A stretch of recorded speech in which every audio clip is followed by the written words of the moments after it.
Bismillahirrahmanirrahim. Assalamualaikum warahmatullahi wabarakatuh. Semangat pagi anak-anakku semuanya. Semoga tetap belajar di rumah dengan semangat ya. Baiklah, di video yang kemarin kita sudah membahas tentang karya ilmiah. Nah, untuk video yang kedua kita akan membahas langkah-langkah yang harus dilakukan untuk melakukan penelitian ilmiah. Nah, langkah-langkahnya secara umum mencakup 3 hal. Yang pertama perencanaan penelitian, yang kedua pelaksanaan penelitian, yang ketiga pelaporan penelitian. Nah, untuk perencanaan penelitian meliputi 1. Menentukan ide penelitian, yang kedua melakukan studi pendahuluan, yang ketiga merumuskan judul dan masalah, yang keempat merumuskan tujuan dan manfaat penelitian, yang kelima melakukan telaah pustaka, yang keenam merumuskan hipotesis, yang ketujuh menentukan variabel dan sumber data, yang kedelapan menentukan metode penelitian, dan yang terakhir adalah menentukan dan menyusun instrumen penelitian. Nah, untuk pelaksanaan penelitian meliputi pelaksanaan penelitian atau pengambilan data, kemudian mengolah data, menganalisis data, dan merumuskan hasil penelitian atau kesimpulan. Kemudian untuk tahap pelaporan yang dilakukan adalah membuat laporan dari hasil penelitian, kemudian melengkapi lampiran-lampiran data, dan melakukan sosialisasi laporan.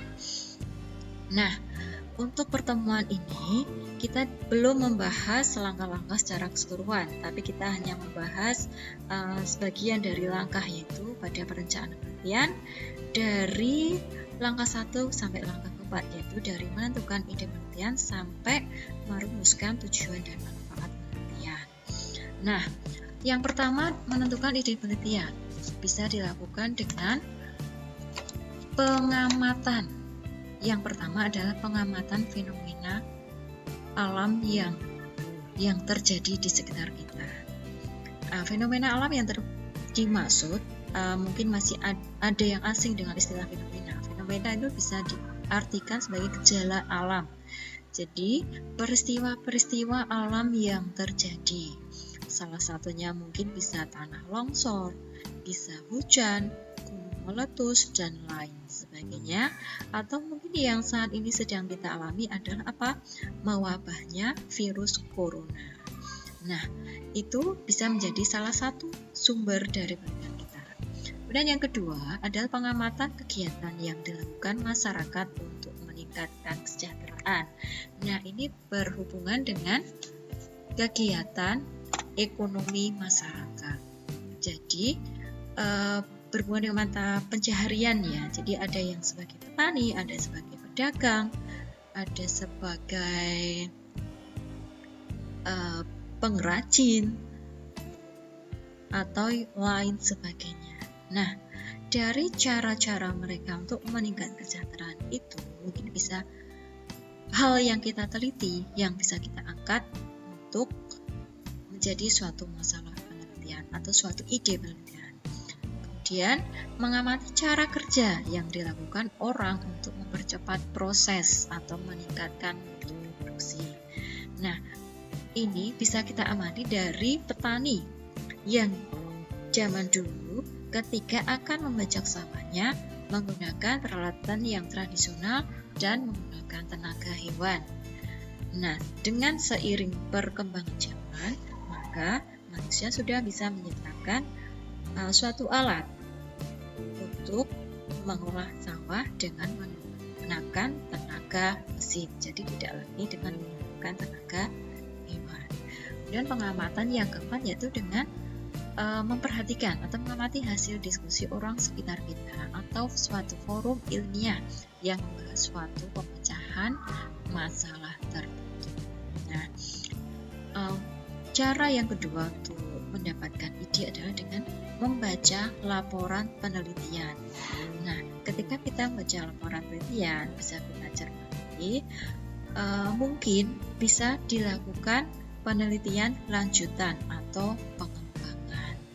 Dan yang ketiga, kita bisa mencari titik singgung atau kesesuaian antara dua atau lebih teori-teori yang diketahui. Sebagai contoh, adalah ada suatu teori yang menyebutkan lapisan ozon menipis sehingga terjadi global warming. Salah satu penyebabnya adanya gas buang N2O dan CO2 ke udara. Teori lain menyebutkan bahwa gas N2O dan CO2 dihasilkan oleh banyak hal, di antaranya adalah tanaman yang diberikan pupuk kimia yang biasanya urea atau NPK yang digunakan oleh Pak Petani. Nah, di sini titik singgungnya adalah, adakah jenis pupuk lain yang ramah lingkungan yang tidak terlalu banyak menghasilkan gas N2O atau CO2? Itu ya. Jadi ada satu teori bahwa lapisan ozon rusak dan menyebabkan global warming karena adanya N2O dan CO2. Sementara ada teori lain bahwa pupuk menimbulkan gas N2O dan CO2.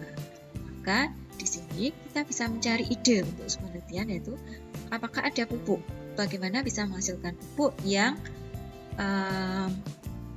rendah N2O dan CO2. Nah, yang keempat adalah mencari cara-cara baru atau teknologi baru untuk mempermudah cara kerja dari cara kerja yang selama ini dilakukan.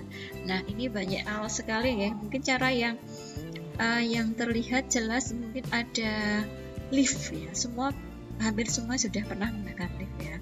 Kalau dulu kita menggunakan manual tangga, jadi kita jalan menyusuri tangga untuk mencapai lantai yang lebih atas. Nah, sekarang sudah dipermudah dengan adanya lift. Nah, di tahap ini kita juga menentukan hal-hal apa yang melatar belakangi kenapa kita melakukan penelitian ini. Nah, kemudian yang kedua adalah merumuskan judul dan masalah penelitian. Jadi merumuskan judul dan merumuskan masalah. Nah, hal yang terpenting dilakukan agar penelitian lebih terarah dan akurat dalam pembuatan teori dan data pendukung. Nah, untuk judul yang di sini yang penting adalah singkat, jelas, dan sederhana, namun menampilkan sosok karya ilmiah yang intinya di sini memuat hal-hal yang diteliti dan objeknya dapat ditambahkan manfaatnya jika perlu. Contohnya di sini adalah pengaruh pemanfaatan kompos, daun nangka, dan limbah sayuran terhadap kadar N2O tanah sawah subak. Untuk merumuskan masalah dengan memilah judul yang mengandung beberapa variabel yang harus dicarikan jawabannya berdasarkan data yang nanti akan kita kumpulkan. Contohnya dari judul di atas, kita bisa turunkan menjadi rumusan masalah. Yang pertama, bagaimana kadar N2O yang dihasilkan oleh kompos daun nangka, bagaimana kadar N2O yang dihasilkan kompos limbah sayuran, dan pengaruh kompos daun nangka dan limbah sayuran terhadap kadar N2O. Nah, kemudian untuk yang langkah selanjutnya adalah merumuskan tujuan dan manfaat. Nah, hal ini penting kenapa? Karena agar penelitian itu lebih terarah dan lebih fokus. Nah, di sini tujuan itu adalah untuk menjawab rumusan masalah. Jadi tujuan kita turunkan dari rumusan masalah. Jadi berdasarkan judul di atas, maka tujuan bisa kita rumuskan hal seperti berikut.